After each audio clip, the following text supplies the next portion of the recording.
Caleb Montgomery adjusted the cuff of his tailored navy suit, glancing at the growing line for the bus. This wasn't his usual mode of transportation, far from it. He had 3 luxury cars sitting in his penthouse garage, a driver on call, and access to a private helicopter if he really wanted to avoid city traffic. But none of those options could get him to his office faster during rush hour. The bus had an express lane, slicing through the gridlock like a knife through butter. It was efficient, predictable, and most importantly, saved him from wasting hours stuck in his Bentley. As the bus rolled up, he stepped inside, scanning for an open seat. That's when he saw her. A woman sat near the window, her dark brown hair falling in loose waves over her shoulders. She wasn't dressed in designer clothes like the women he usually encountered at high-end events. Instead, she wore a simple blouse and jeans, her sneakers tucked under the seat as she flipped through a well-worn paperback. Something about her was effortlessly captivating. A rare opening beside her made his decision easy. He slid into the seat, his broad shoulders brushing against her slightly. She barely spared him a glance. That was new. Most women recognized him instantly. Caleb Montgomery, CEO of Montgomery Enterprises, a millionaire with a reputation for being ruthless in the boardroom. But this woman. She didn't look at him twice. Intriguing. The bus jerked forward and he caught a faint whiff of vanilla from her hair. He wasn't the type to start conversations with strangers, but something about her made him want to. "You always take this route?" he asked casually. She turned her head slightly, her hazel eyes meeting his. "Yeah, every morning." Her voice was soft but confident, a tone that suggested she wasn't easily impressed. "I'm Caleb," he said, offering his hand. She hesitated for a moment before shaking it. "Sophia Sinclair." Sophia. It suited her. The bus hit a pothole, making her grip tighten around his. She pulled away quickly, tucking her hands into her lap as if embarrassed. "Not a fan of public transportation?" she asked, raising an eyebrow. He chuckled, the deep sound surprising even himself. "It's growing on me." She smirked. No, not a smirk, a genuine, amused smile. "Right, you look like the kind of guy who usually has a driver waiting outside some glass tower." She wasn't wrong. "And you look like the kind of person who makes a habit of judging strangers," he countered. Her lips twitched. "Touché." The bus ride continued in a surprisingly comfortable silence. Caleb found himself stealing glances at her, noticing little things, the way she tucked her hair behind her ear absent-mindedly, the way her fingers tapped against the book's cover as if she were deep in thought. When they reached her stop, she stood up, gripping the strap of her bag. "See you around, Caleb." She said his name like it was nothing, like she had no idea who he was, and for some reason, that made him want to see her again. As she disappeared into the crowd, he realized something strange. For the first time in years, he was looking forward to his morning commute. The next morning, Caleb found himself looking forward to the bus ride in a way that unsettled him. It was absurd. He was a man who built his life around efficiency, around strategy. He didn't allow distractions. And yet, as he stepped onto the crowded vehicle, he caught himself scanning the rows, searching for her. Sophia Sinclair. She was there, same seat, same book in her hands, but this time she looked up as he approached. "Back again?" she asked, closing the novel with her finger tucked between the pages. "Didn't realize I had to clear it with you first," he replied, her lips curved, not quite a smile, not quite teasing. "I just assumed men in expensive suits didn't make a habit of riding buses 2 days in a row." He slid into the seat beside her, stretching out his legs slightly. "Guess I like breaking expectations." She tilted her head, considering him for a moment. "Or maybe you just hate traffic that much." "Maybe," he allowed. Something about the way she looked at him made him feel exposed, like she wasn't just hearing what he said but actually weighing it, measuring him against some invisible standard. It was unnerving. He was used to people trying to impress him, trying to curry favor, trying to get something from him. But Sophia, she just seemed content to talk, to observe. "What are you reading?" he asked, nodding toward the book still resting in her lap. She glanced down. "An old favorite." "That's not an answer." She studied him for a beat before finally flipping the cover toward him. The title was unfamiliar, something well-worn and clearly loved. "You reread books?" he asked. "Of course." She ran her fingers along the spine. It's like visiting an old friend. You notice things you missed the first time. He watched her fingers trace the edges of the pages, the way she spoke with quiet certainty. I don't think I've ever reread anything, he admitted. She turned her head, surprise flickering across her features. Not even once. I move forward, always. Her gaze lingered on him as if she were turning that over in her mind. That sounds exhausting, Caleb didn't respond, because for the first time in a long time he wondered if she was right. The bus continued its journey and once again they sat in easy silence. But this time it wasn't just coincidence that had put them in the same space. When her stop arrived, she stood, gripping the strap of her bag like the day before. But this time she hesitated. "See you tomorrow," she asked, her voice light but with an edge of something else, something unspoken. Caleb leaned back against the seat. "Count on it." And just like that, something shifted. The next few days followed a rhythm that neither of them acknowledged, but both of them fell into effortlessly. Every morning, Caleb arrived at the bus stop and found Sophia waiting in her usual seat, and every morning they talked. Not about work, not about his company or her job, or anything that might place them in the real world. Instead, they spoke about books, about the city, about small, inconsequential things that somehow felt more important than anything else. Sophia had a way of seeing the world that fascinated him. She noticed things he didn't. A street musician playing the same melody each morning at the corner. The way the light reflected off the windows at sunrise. The tiny details of life he had long since learned to overlook. "You're always watching," he remarked one morning as she pointed out a mural he had never noticed before. She shrugged. "Someone has to." He found himself wanting to know more about her, more about what made her different from the people he surrounded himself with. And yet, he never told her who he was. He never mentioned his name beyond that first day, never said what he did for a living. Because for the first time in years, he wasn't Caleb Montgomery, Millionaire CEO. He was just a man on a bus, talking to a woman who wasn't impressed by power or money. And he liked that, but the illusion couldn't last forever. It was a Friday morning when the first crack appeared. Caleb had taken a call right before boarding, a quick discussion with his assistant about an upcoming acquisition. He had ended the call as soon as he stepped onto the bus, but just as he slid into the seat beside Sophia, a voice rang out. "Mr. Montgomery," he turned. A middle-aged man in a suit was staring at him, recognition dawning in his eyes. "I thought that was you." "I read about your latest merger, impressive work." Caleb forced a polite nod. "Appreciate it." The man seemed eager to continue the conversation, but Caleb's sharp glance shut it down. The stranger hesitated, then turned away, leaving Caleb to face Sophia. She was watching him, her expression unreadable. "Montgomery," she repeated. He exhaled slowly. "Yeah," her fingers tightened slightly around the strap of her bag. "As in Montgomery Enterprises," he nodded. She let out a soft laugh, but there was no humor in it. "You own half the city." "That's an exaggeration." She shook her head, looking away for a moment before turning back to him. "You never thought to mention that." "I liked how things were," he admitted. Something flickered in her eyes. "How things were?" He leaned forward slightly.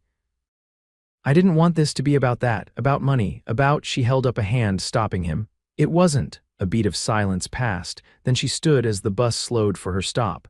Caleb felt something tighten in his chest. "Sophia," she shook her head, her expression unreadable. "See you around, Caleb." And then she was gone. Caleb didn't realize how much of his mornings revolved around Sophia until she wasn't there. The following Monday, he boarded the bus expecting to see her in her usual spot, but the seat was empty. He told himself she might be late, that she could have taken an earlier bus. But as the days passed and her absence stretched on, a realization settled in his chest like a weight. She wasn't coming back. It shouldn't have bothered him. He barely knew her, and yet the time they had spent together had become a part of his routine, something he unconsciously looked forward to. Now, the bus felt different, colder, lifeless.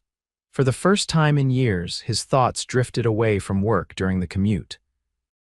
He found himself staring out the window, wondering if he should have told her the truth sooner, if it would have made a difference. By Friday, his patience had run out. He wasn't a man who sat back and accepted things as they were. He built empires, negotiated billion-dollar deals, and made things happen. If he wanted to see Sophia again, he wasn't going to leave it to chance. He had paid attention when she talked, stored away little pieces of information. She had mentioned working in a bookstore, not a chain, but a small, independent shop. It was enough to go on. That evening, he had his assistant track down every privately owned bookstore in the city. There were 3 possibilities. He decided to visit each one himself. The first was too modern, filled with sleek displays and curated bestsellers. The second was more promising, older, with shelves packed tightly together, but there was no sign of Sophia. The third was tucked away on a quiet street, its window display filled with handwritten recommendations on small cards. The bell jingled as he stepped inside, and the scent of old pages and fresh coffee greeted him. And then he saw her. Sophia stood behind the counter, placing a stack of books on a shelf. She looked the same, yet different, more guarded, as if she had built a wall between them in the days they had been apart. She glanced up, and the moment their eyes met, her expression froze. "I don't remember inviting a millionaire into my workplace," she said, her tone light but her posture stiff. Caleb stepped forward, stopping just short of the counter. "You disappeared." She let out a short breath, setting the books down. "I didn't disappear. I just went back to my usual routine, the one that doesn't involve," she gestured vaguely at him. This, he echoed. She crossed her arms. "You didn't tell me who you were." "I didn't lie to you," he countered. "I told you my name." "You never asked for anything beyond that." She shook her head. "That's not the point, and you know it," he exhaled sharply. "I liked how things were. I liked that you talked to me like I was just some guy on a bus." Sophia studied him, her hazel eyes searching his face for something, understanding, maybe, forgiveness, but she didn't offer either. "You live in a world I don't belong to, Caleb," she said finally. "It's not just about money. It's about everything that comes with it." He frowned. "I don't care about any of that." She let out a soft laugh, but there was no humor in it. "That's easy for you to say. You don't have to think about it because you're the one with the power. You get to choose when to step into my world, but I don't get the same choice with yours." That hit harder than he expected. He had spent his entire career making sure no one held power over him, but now, standing in front of Sophia, he realized she was right. His wealth allowed him to navigate life on his terms while she had to consider every consequence. "I don't want to be something you have to manage," she continued. "I don't want to be a complication in your perfectly structured life." Caleb took a step closer, lowering his voice. "You were never a complication." Sophia inhaled sharply, but before she could respond, the bell over the door jingled, signaling another customer. She looked away, breaking the moment between them. He recognized the dismissal in her posture. She wasn't ready to hear more. For the first time in years, Caleb Montgomery didn't have a solution. He couldn't negotiate his way through this, couldn't buy his way out of it, so he did something he never did. He left, but not before meeting her eyes one last time. "This isn't over," he said quietly. Sophia didn't reply, but she didn't tell him to stay away either. Caleb wasn't the type to back down from something he wanted.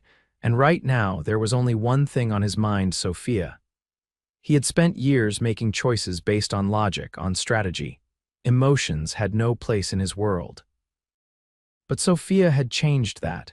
He couldn't get the way she looked at him out of his head, the way she had pulled back when she learned the truth, the way she had guarded herself as if letting him in would somehow cost her something. And that didn't sit right with him. So he did what he did best. He made a plan. It started small. The next morning, instead of waiting for the bus, he stood outside the bookstore just as the sun began to rise. The street was quiet, the world still waking up, and when Sophia arrived, her eyes widened in surprise. "You're persistent," she said, adjusting the strap of her bag. "I've been told," he admitted. She studied him for a moment before sighing. "You do realize you don't have to do this, right?" "Do what?" She gestured vaguely toward him. "Whatever this is." "This," he said, stepping closer, "is me proving that I don't care about the world you think separates us." Sophia shook her head, but there was something softer in her expression now, something hesitant but not entirely unwilling. She didn't tell him to leave. So he came back the next morning, and the morning after that. At first, she kept her distance. She acted as if his presence was an inconvenience, but he noticed the way her gaze flickered toward him when she thought he wasn't looking. And slowly, the walls she had put up started to crack. One morning, as they stood outside the bookstore, she sighed, "You really don't give up, do you?" "Not when it matters." Sophia exhaled, running a hand through her hair. "You're exhausting," Caleb grinned. "I've heard that before." She rolled her eyes but didn't walk away. And for the first time in days, he felt like he was getting somewhere. The shift between them was gradual. She didn't immediately let him back in, but she stopped keeping him at arm's length. Their conversations became longer, deeper. He learned more about her, the way she had worked at the bookstore since college, how she loved the smell of old books more than anything else, how she had once dreamed of opening her own shop but never had the opportunity. And she learned about him. Not the version of him the world knew, but the real him. The man who had spent so much of his life building something that he had forgotten what it was like to want something simply because it made him happy. One evening, as they walked toward the bus stop together, she glanced up at him. "Why do you even care so much?" Caleb didn't hesitate. "Because you make me want to be the kind of man who waits outside a bookstore at sunrise." Her steps faltered slightly, her breath catching just enough for him to notice. She didn't respond right away. But when they reached the stop, she turned to him, her expression unreadable. "I'm scared," she admitted softly. He reached for her hand, his fingers brushing against hers. "Of what?" "Of what happens if I let myself believe this is real?" Caleb tightened his grip, his voice steady. "Then let me prove that it is." Sophia looked up at him, and for the first time since she had learned who he was, she didn't pull away. Instead, she held on, and that was enough. The next few weeks were different. Sophia still rode the bus, but now, Caleb was there beside her every morning. They talked, they laughed, and slowly, she let herself believe that maybe, just maybe, this was real. It wasn't about money or power. It wasn't about the world he came from or the one she had built for herself. It was just them. One evening, as they walked through the city, Caleb stopped in front of a small shop with a "for sale" sign in the window. Sophia raised an eyebrow. "What are we doing here?" He turned to her, his expression serious. "You said you always wanted your own bookstore." Her lips parted slightly. "Caleb, I'm not buying it for you," he clarified. "I'm helping you buy it for yourself." She blinked, her throat working as she tried to process what he was saying. I don't want to change your life, Sophia. I just want to be in it." For a moment, she didn't say anything. But then she stepped forward, wrapping her arms around him, and just like that, he knew. He had won the only battle that had ever truly mattered. Caleb had never been the type to wait. His entire life had been built on quick decisions, bold moves, and relentless ambition. But with Sophia, he had learned patience. He had learned that some things weren't meant to be rushed, that trust wasn't won overnight, and that love, real love, wasn't about grand gestures alone. It was about showing up every single day, and so he did. Weeks passed, and their routine became something more. They still met at the bus stop, still sat side by side on their way through the city. But now, their mornings weren't just about stolen moments between stops, they were about something deeper, something unspoken yet undeniable. They weren't just two people sharing a commute anymore. They were something more. One evening, as they walked through the quiet streets near her apartment, Caleb glanced at Sophia, taking in the way she moved. She had a quiet confidence, the kind that wasn't forced or practiced, but natural. It was something he had admired from the start. She glanced up at him, her expression curious. "You're thinking about something." He didn't deny it. "I'm always thinking about something." She let out a soft breath, not quite a laugh, but close enough. "And what is it this time?" He stopped walking, turning to face her fully. The streetlights cast a warm glow around them, the distant hum of the city filling the space between their words. "I want to take you somewhere." Sophia's brows lifted slightly. "Somewhere," he nodded. "Tomorrow night, no buses, no bookstores." "Just us?" She hesitated, and he could see the careful consideration in her eyes. He had learned to recognize that look, the way she weighed every decision before making it. After a moment, she nodded. "All right." Something settled in his chest.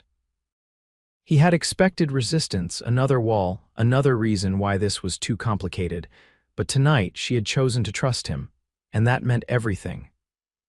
The next evening, Caleb arrived outside her apartment just as the sun dipped below the skyline. He wasn't driving his usual car, no sleek black Bentley, no polished luxury. Instead, he had chosen something simpler, something that wouldn't make her feel like she was being pulled into a world that wasn't hers. Sophia stepped outside, her hair falling in loose waves over her shoulders. She wasn't dressed in anything extravagant, but she didn't need to be. She had always been effortlessly striking. She slid into the passenger seat, glancing at him with amused curiosity. "No chauffeur," he started the engine. "I figured I'd drive myself for once," she smirked, a real one this time. "Impressive." They drove through the city, the tension that had once existed between them replaced by something quieter, something more certain. When they arrived, Sophia stepped out, taking in their surroundings. They weren't at some high-end restaurant or exclusive rooftop venue. Instead, they stood in front of a quiet little cafe, the kind that had probably been around for decades, tucked away from the chaos of the city. She turned to him, surprise flickering in her expression. "This isn't what I expected." Caleb held the door open for her. "Good." Inside, the cafe was warm and inviting, with soft jazz playing in the background and the scent of fresh bread filling the air. It was a place he had discovered years ago, long before his life had become a whirlwind of business meetings and corporate takeovers. They found a table near the window, and for the first time in a long time, Caleb felt something unfamiliar. He felt at ease. Sophia looked around, her fingers tracing the edge of the menu. "You come here often?" "Used to," he admitted, "before everything got complicated." She studied him, her gaze steady, and now he met her eyes. "Now I want to make things simple again." She didn't say anything right away, but there was something in the way she looked at him that told him she understood. The evening passed in easy conversation, their words flowing naturally. They talked about things they had never discussed before: her childhood, his first job, the things they had dreamed about when they were younger. And for the first time in years, Caleb wasn't thinking about the next deal or the next move. He was just here with her. As they walked back to the car, Sophia glanced up at him. "I had a good time." He reached for her hand, threading his fingers through hers. "So did I." She didn't pull away, and just like that, something shifted between them. Days turned into weeks, and soon their relationship wasn't just something unspoken anymore. It was real. It was tangible. Sophia still had her hesitations. He saw them in the way she sometimes hesitated before stepping too far into his world, but she was trying. She was meeting him halfway. And that was enough. One afternoon, as they sat in the bookstore, Caleb glanced at the papers in front of them. It had taken weeks of careful planning, but now everything was in place. Sophia tapped the edge of the document. "Are you sure about this?" He met her gaze. "Are you?" she exhaled, glancing at the lease agreement. It was in her name, the bookstore now officially hers. She looked back at him, something unreadable in her expression. "I don't know what to say." "Then don't say anything," he said. "Just do what you were always meant to do." She reached for his hand, gripping it tightly. "Thank you." He shook his head. "You did this. You made this happen." And in that moment, he knew this wasn't just about a bookstore. This was about them, about building something together. Something real. Weeks later, as they sat side by side on the bus, Caleb glanced at Sophia, watching as she flipped through the pages of a book. She caught him staring and raised an eyebrow. "What?" He leaned back against the seat, a slow smile tugging at his lips. "Just thinking," she nudged him playfully. "You do that a lot." He reached for her hand, intertwining their fingers. "Not about work this time." She tilted her head, curious. "Then what?" He looked at her, really looked at her, and for the first time he let himself say it out loud. "About how I never expected to meet someone like you." Sophia's expression softened, and she leaned against him, resting her head on his shoulder. And as the city moved past them, Caleb realized something. For the first time in his life, he wasn't just moving forward. He was exactly where he was meant to be. Caleb had never been the type to hesitate, but as he stood outside Sophia's bookstore, he found himself pausing. The lights were still on inside, casting a golden glow onto the street. Through the large front window, he could see her moving between the shelves, carefully arranging books, her fingers brushing over each spine as if they were old friends. He had spent the last few months proving to her that their worlds could fit together, that what they had wasn't fleeting. And now, standing here, he was ready to take the final step. The small velvet box in his pocket felt heavier than it should have. He had never doubted a deal, never second-guessed a decision. But this wasn't business. This was Sophia. Taking a steady breath, he stepped inside. She glanced up from her work. "You're late." "I got caught up." She arched an eyebrow. "In what?" He hesitated for only a fraction of a second before responding. "A decision."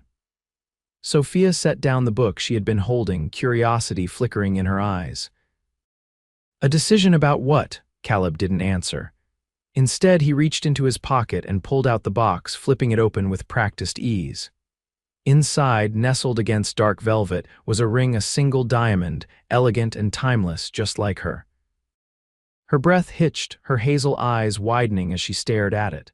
"Caleb, I know you think our worlds don't match," he said, his voice steady.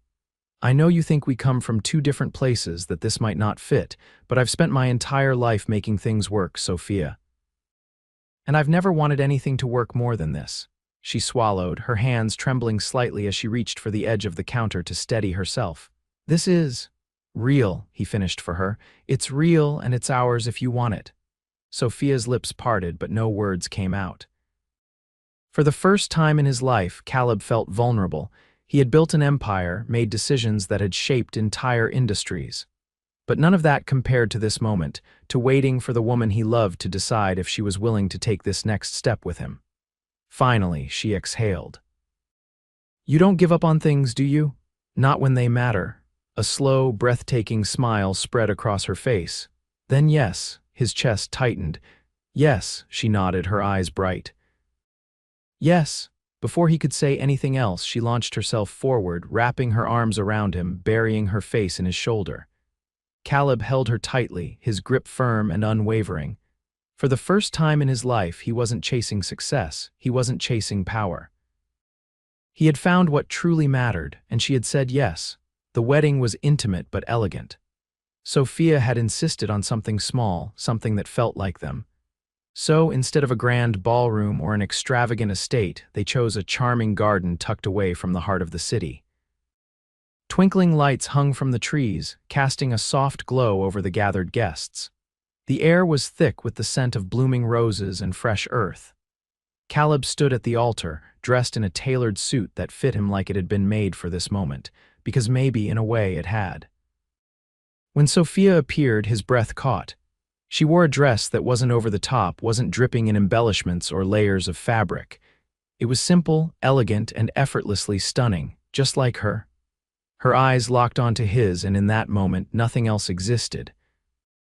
As she walked toward him, he realized something. He had spent his entire life building a future he thought he wanted, but none of it, none of the wealth, the power, the success compared to this. To her.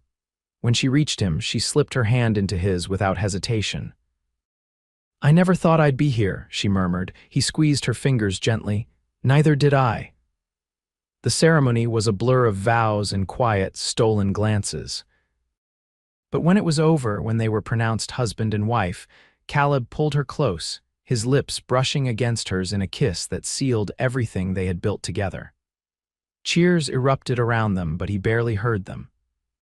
Because all that mattered was the woman in his arms, the woman who had once hesitated to be part of his world. Now she was his world. The honeymoon was everything neither of them had planned.